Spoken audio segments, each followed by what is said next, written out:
Hi there. I'm back with another garden tour today. If you're new here, my name is Beth and I'm adding as many native plants as I can to my Midwestern garden. So if that sounds interesting, I hope you'll join me. So today I'm sharing a garden tour. I've also got some projects that I'm working on, so hoping to get some of those videos up soon. Today I wanted to share, there's a lot blooming, so I'm really excited to share that with you. Especially my front yard meadow is looking really good. So we'll walk around and kind of see what's blooming. And I also just want to share a few things that I'm trying to troubleshoot, so maybe you guys can help me with some of that. And if you like these garden tours, please be sure and subscribe so you get more of those. And if you are subscribed, thank you so much. I was really excited to see that I have over 100 subscribers, which I know is not like Mr. Beast levels, but I am nonetheless just so touched that there are 100 strangers on the internet who want to follow along with what I'm doing in my garden. So thank you so much. All right, let's go ahead and get started. I wanted to start out here because I think this is finally starting to look really nice. There's a lot of stuff blooming. Let's look at what's blooming first, and then I'll kind of talk about what I'm thinking. So we've finally got our butterfly milkweed blooming. And then the coreopsis is the yellow. It's Coreopsis palmata. And then I like to let the daisy fleabane kind of self-seed everywhere. And I finally got my cone flowers, this is like the first year I have any in any sizable quantity. They're kind of flopping over here. I wish I had staked them, but I'm not going to worry about it for this year. But next year I think I'll make a plan to stake them just so that they're a little bit more visible and dramatic and kind of looking neat out here, because I like the front yard to be looking neat. They're kind of just flopping all over the place right now. And then I think I showed you guys this one already. This is the tube beard tongue penstemon shoot. I'll put the name on the video here, but it's just about done. But I love how dense the flowers are. I think it just looks really spectacular, and it's a lot more compact than the foxglove beard tongue that is kind of the more popular one. So I want to put in my recommendation for this one. I think it just looks really spectacular and really dramatic. And you can see I've still got spider warts going. And then the grasses, which most of our native grasses are warm season, so they're just now getting started. I've even got like the very beginnings of flowers on the side oats grama. It's really hard to get it in focus, but I just love the flowers on this plant. They've got these little orange, I think those are called anthers. Don't quote me on that, but yeah, I just love this grass. So anyway, my thoughts about this. So this is kind of like the peak bloom time right now. But as you can see, there's just not a lot of flowers.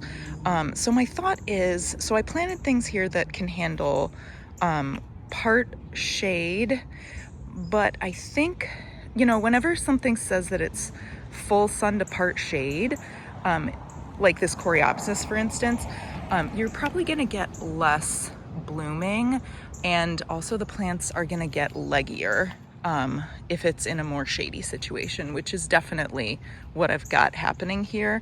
And it's harder to see. This side actually looks okay, but let's see if I can show you on this side. Do you see how all the plants are kind of like leaning at like maybe a 10-degree angle, like this way? So they're like leaning away from the shade of that oak tree. And so again, that's because they're part shade to sun, and they really want more light. So I'm kind of thinking I need to add either more shade tolerant species or plants that have a more like mounding habit, so that you can't see this like lean so obviously. I was thinking of like some euchera or tiarella out here. But the other thing that I'm kind of like thinking about. So in a few weeks, the coreopsis is going to stop blooming. Those cone flowers will finish up, and then it's going to be pretty green in that like July, August time. That's actually normally the time when prairie plants are doing their thing, but I didn't plant a lot of those things out here because it's shady. So I've also been thinking about what I could plant here in that time window, so that I have more blooming sort of in July and August. So and the euchera and tiarella would not help me with that. So I don't know what I'm gonna do. I had thought about catmint because that kind of, it's not native, but it blooms all, basically all season. But I don't know that I have enough sun here for catmint. I think it would have kind of the same issue where it's like leggy and not blooming as much as I would want it to. So we'll see. I got to think about that. Or if you have ideas, let me know. And then my oak leaf hydrangea is looking really good. I think that Joe Pye weed is, I don't know if, did I plant that there or did it plant itself? I don't know, but it looks kind of silly there. All right, and then coming over here, so I think I decided that for now, I'm gonna move a few hostas in here and just call it good enough for now. It's not gonna cover the area, but it'll distract from the fact that there's not a lot going on here. And then I'm just not gonna worry about it for now and think about it next season. So yeah, that's kind of like, I have a lot of hostas. Like, you know, I feel like any suburban house has hostas. You can see back here, like this is kind of what I inherited is, you know, a lot of hostas.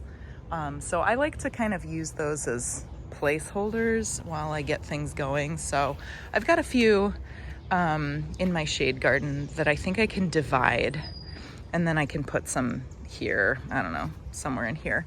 And that should look fine. You know, nothing spectacular, but good enough. And then I wanted to show you this area. So this is another area where, so I planted this last year. It's actually a place where the lawn was technically going all the way through here, but you know, it's a shady area, both from my neighbor's house and this tree. So the lawn looked pretty crappy. So I didn't even bother killing it. I just planted some sedges and hostas in here. And that disturbance also created an opportunity for the ageratum to germinate.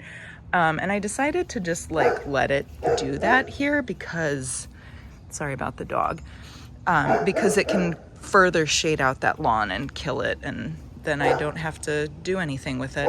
But yeah, I decided to cut it back a little just so you could kind of see the sedges and hostas peeking through. But I don't know, this is, obviously it's kind of a construction zone here.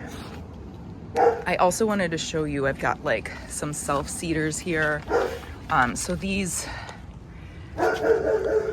are my little Anemone virginiana seedlings, and this stuff, I mean, it goes all over, so I kind of just have to work on pulling it where I don't want it. But I am hoping that I can get these two sides of this area looking a little more similar. I think, I don't know if I told you or not, I originally had planned kind of a like monoculture of Anemone virginiana over here, and then more sedges and hostas on this side. But I think I like that the anemone is self-seeding on this side.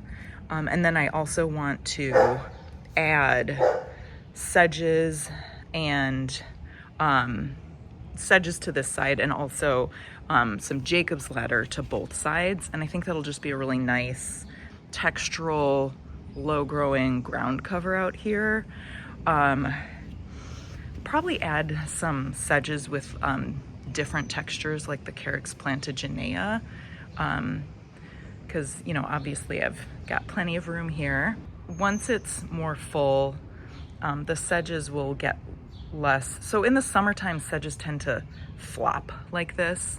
But if you have a dense enough planting, then they're, you know, supported by the things on either side of them and they don't, you know, completely splay out. So we just need more plants, right? That's every gardener's answer. We need more plants. So yeah, once we have more plants there, it won't be flopping out quite so much. Oh, and I wanted to show you this. We had a storm and my American plum kind of fell over, so I gotta stake that puppy. Yeah, so here's the tree. That's kind of a whoopsie, but it should be fine once I stake it. And I also want to take you back to my shade garden to show you what's blooming over here. So we've got black cohosh finally going. I love this plant. I think it's so pretty. So that, like, before it fully blooms, so you can see at the bottom here, that's the flowers opening, and they're these like frothy frilly things, but I almost like the buds better. They're like little pearls. It's so pretty. This is such a pretty plant. So this one is looking really spectacular right now.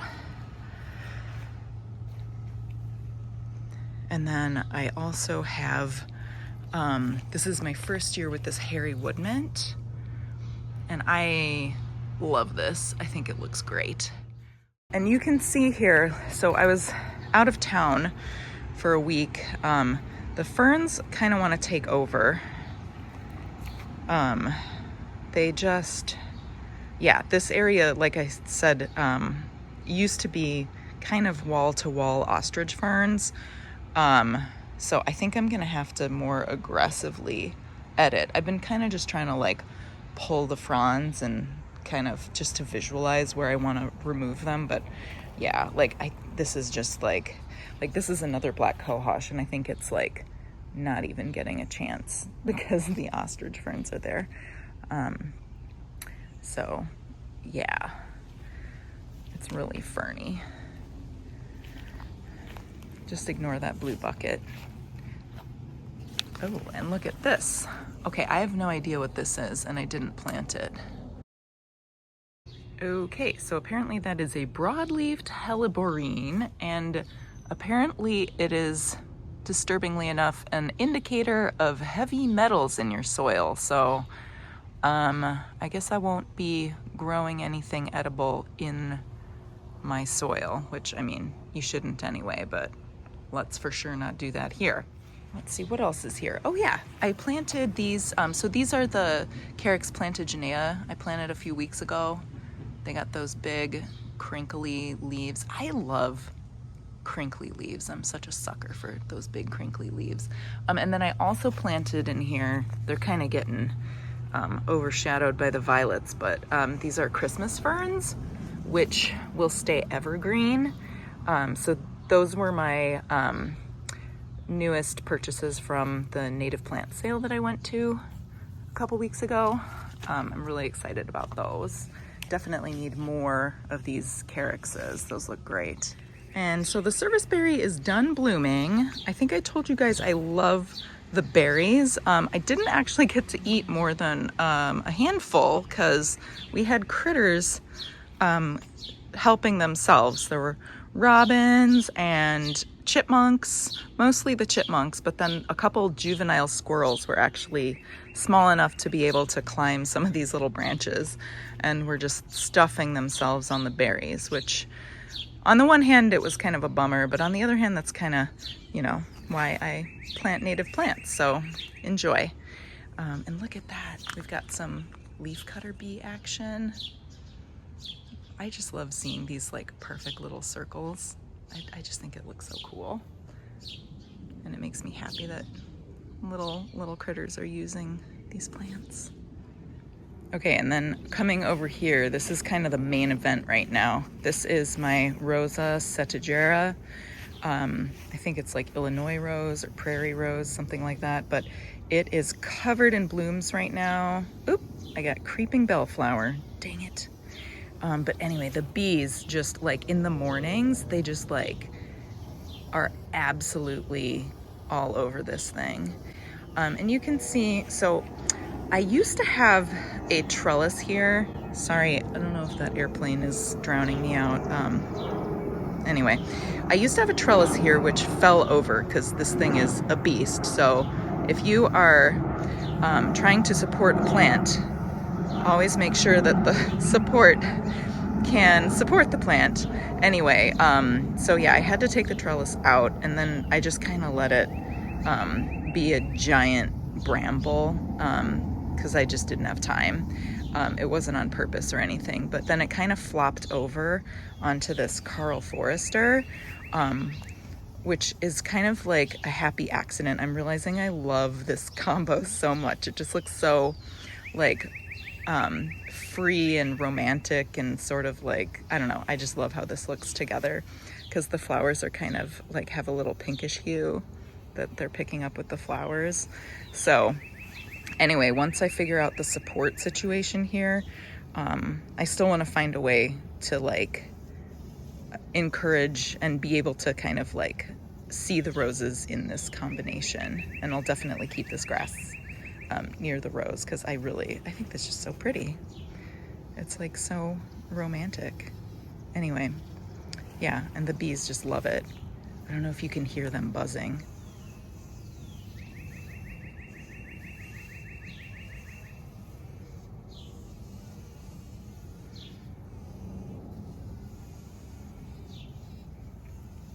But yeah, that's like one of my favorite things in the garden this time of year. I could sit out here for hours and just kind of watch them and listen to them doing their thing. Oh, and then I wanted to show you really quick too, in my rain garden is finally blooming the rose milkweed or swamp milkweed. I love this milkweed. I think it's so pretty. It's also got a nice kind of clovey smell to it too. And it can grow in other areas, not just a super wet area, but it does grow in standing water. So my rain garden, I had a lot more plants here initially. My rain garden is not properly sized. It doesn't drain as quickly as it should, though it's getting better. Just because the plant volume has increased over the years. Rain gardens should empty within 24 hours, or I've also seen like 24 to 48 is like a good time window. We actually had to come back in and install like a drain, so when it like gets above a certain level, it does drain out to the sewer. With the increased plant volume, we actually don't hit that overflow level as often as we did maybe a year or two ago. But you do want to make sure that it's draining fast enough that you're not getting mosquitoes. I do also put mosquito dunks in the rain garden on a fairly regular basis so that we don't get mosquitoes breeding in here. But yeah, it's not properly sized. If that's something that is interesting to you, I could do a video about rain gardens and what to plant in there. But anyway, all of which to say, everything that is left in here is plants that can actually handle standing water for longer periods of time or indefinite periods of time. So the rose milkweed is one that can handle standing water. There's also sneezeweed or helenium in here that can handle standing water. The birch is actually sited off to the side. So that one, I don't think that probably can handle, well, I don't know. This is like a seedling of that birch, and I think it's standing in water. So maybe it can too, who knows? So yeah, basically all that is left in the rain garden, like the bottom of it, is things that can handle standing water. So I think that's like, I've got a few sedges, that there's palm sedge growing in there. There's the heleniums, the rose milkweed, and the irises. The irises are also something that can handle standing water. So that's kind of all that's left in here right now, just because that's what the rain garden ended up being, which is fine. And again, it's more of a infrastructure than like aesthetic garden moment. So whatever can handle the situation is what lives here. Anyways, let's go back over here because I wanted to show you how my prairie garden is doing. So we finally got the mountain mint is blooming.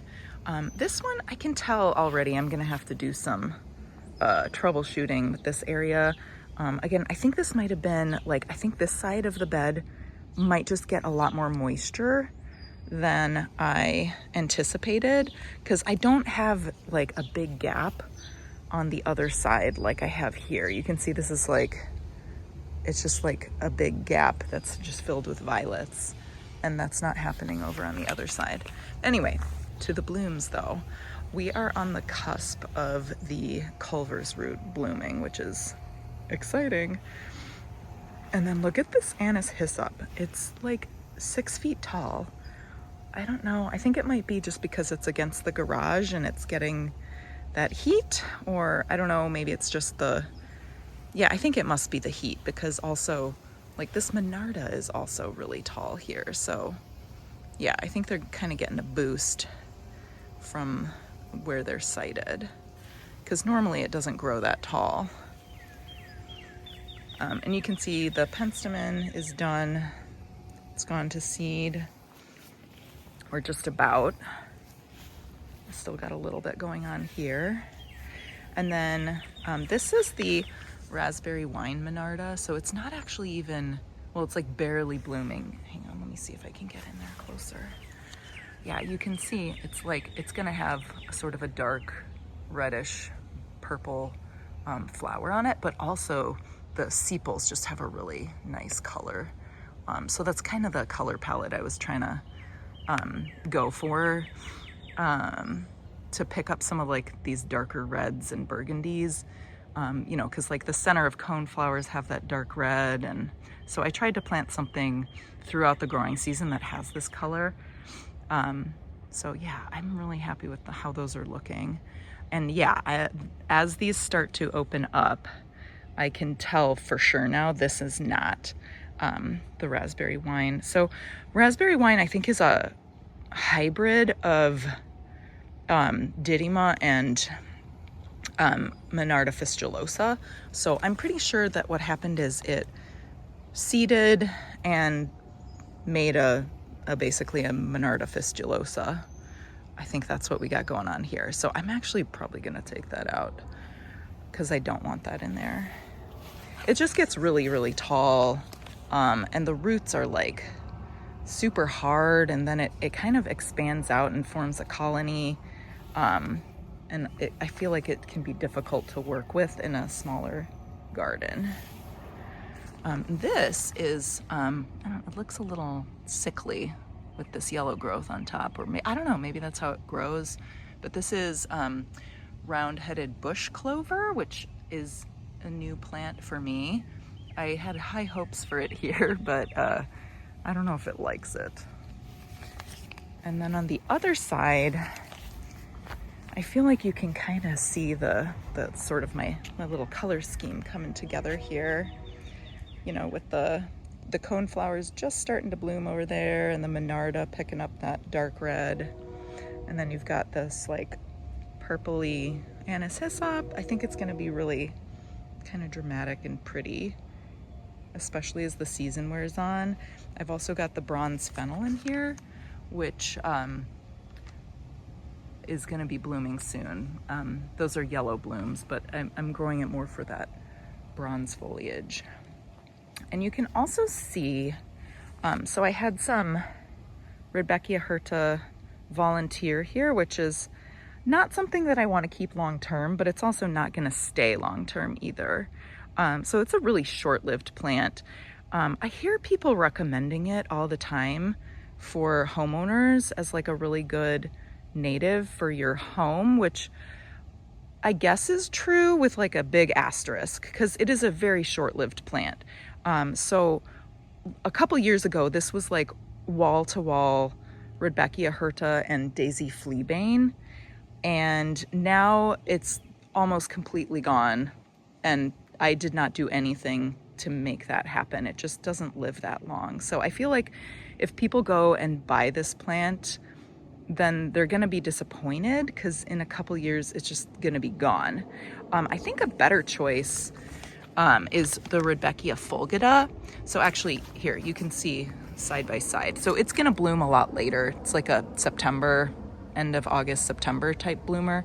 But here's the Rudbeckia hirta, and this is the fulgida. And I think it just looks, it's got like a really nice clumping form too, versus this one is really leggy. Actually, you can see this one flopped over. I'll probably just chop that off because I don't like having the walkway obstructed. But I mean, it's a really pretty plant and it's nice, and it is nice for like kind of like instant gratification, but it's not gonna stick around, and it's just important, you know, to set your expectations. It's not gonna last forever. But I don't mind if it seeds itself around a little bit. Same thing with the daisy fleabane. Like there's some over here, and I didn't plant this, but I'm happy to have it seed itself wherever it likes to, because I think it's nice to have like little hits of these little white flowers, and it does basically last all season, which is really nice. Okay, well, that's it for now. I'll try and make another video once I've got more of like those summer prairie plants blooming. Thanks so much. Thank you so much for watching this. I can't believe that so many people want to follow along and see my garden. So we'll see you next time.